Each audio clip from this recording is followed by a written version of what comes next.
السلام عليكم ورحمة الله تعالى وبركاته. مرحبا بكم معايا في قناة وصفات أم حسام. اليوم إن شاء الله غادي نقدم لكم حلوة بسيطة ولكن كتجي رائعة في المذاق وهشيشة وكتذوب في الفم بمعنى الكلمة. كنتمنى الوصفة اليوم تنال إعجابكم وفرجة ممتعة. نبداو على بركة الله بالمكونات وبقاو معايا حتى الأخير باش تشوفوا طريقة التحضير. عندي 250 غرام ديال الزبده بحراره المطبخ، عندي 4 صفار البيض، ساشي ديال الفاني وجوج خميره كيماويه، كاس سكر سنيده، كاس زيت، قبصه ملح و700 غرام ديال الدقيق الممتاز. مكونات جد بساط، يعني موجودين في كل البيت. خديت هاد الطحانه الكهربائيه وضعت فيها قطع الزبده، غادي نضيف كاس سكر سنيده والزيت والقبصه ديال الملح،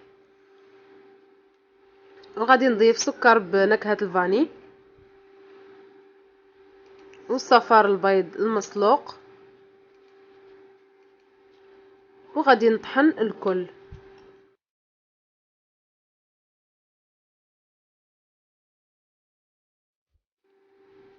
كيتخلطوا لنا العناصر بشكل جيد.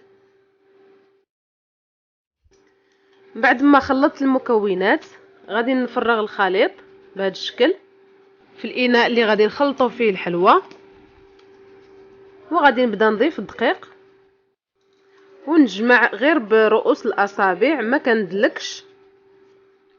كيف ما كتلاحظوا معايا ضفت الخميره الكيماويه.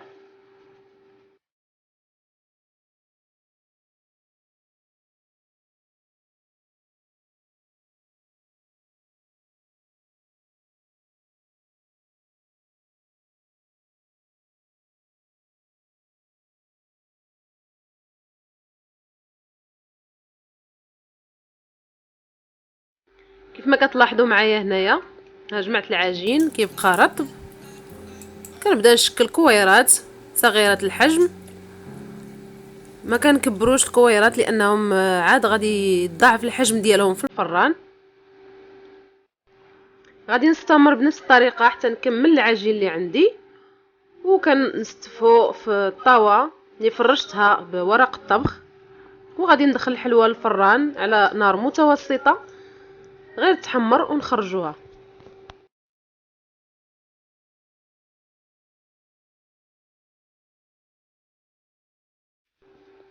بعد ما خرجت الحليوه من الفران كيف كتلاحظوا ما محمراش بزاف، غير خدات واحد اللون مذهب.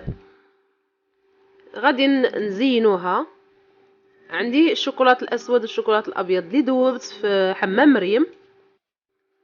خديت هاد القطاعه ديال الخضر والفواكه غلفتها بورق الطبخ، هي اللي غادي ننزل فوق منها الحلوى.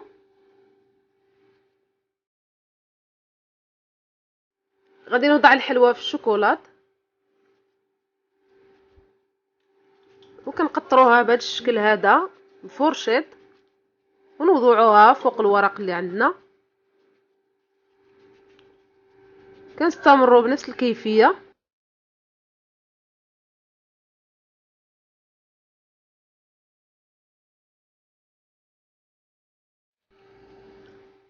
وغادي نوضعوا ايضا في الشوكولاط الاسود بهذا الشكل هذا. كنحاولوا نصفيوها من الشوكولاط بشكل جيد باش ما كتكونش لينا طبقه غليظه في اسفل الحلوى.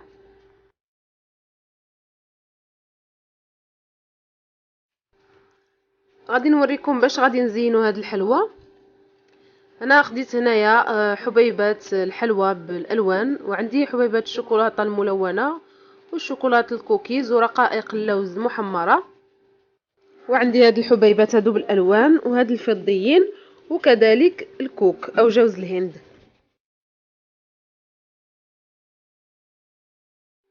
هنا بعد ما كملت هاد الحليوات هادو في الشوكولاط الابيض والاسود غادي نبدا نزين. التزيين كيبقى لكم حسب الاختيار.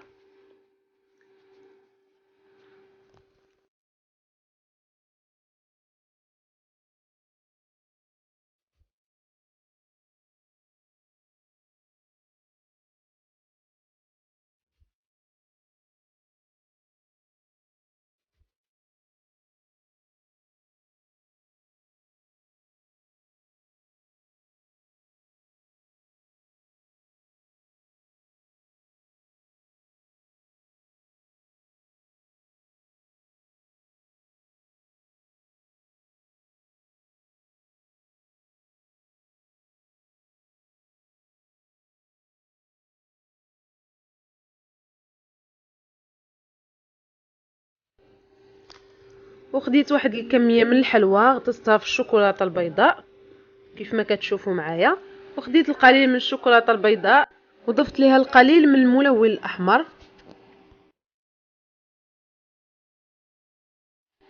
غنشكل به خطوط فوق الحلوى ديالنا.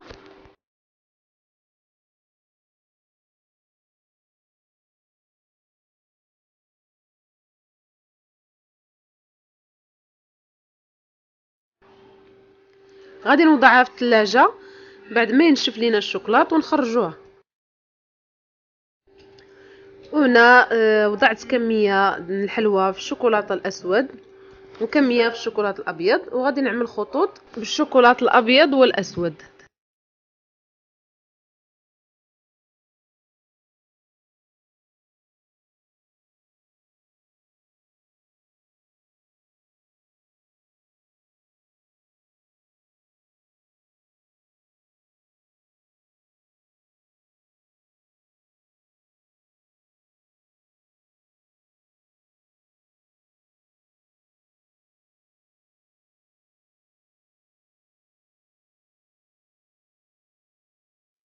بعد ما زينتها غادي نوضعها في الثلاجه غير تنشف ونخرجها. كناخذ كويغطات ديال الحلوى وكنوضع فيها الحليوه على هذا الشكل، كيزيدها واحد المنظر.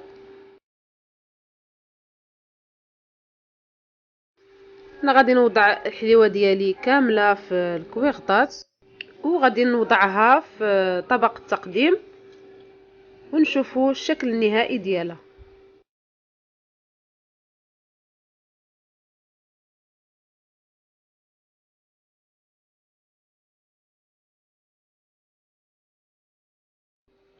هذا هو الشكل النهائي ديال الحلوى ديالنا، كتجي رائعه في المنظر وفي المذاق.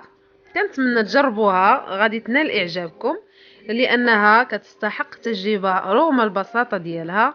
كنشكركم على المتابعه ونتلاقاو فيديو جديد ان شاء الله.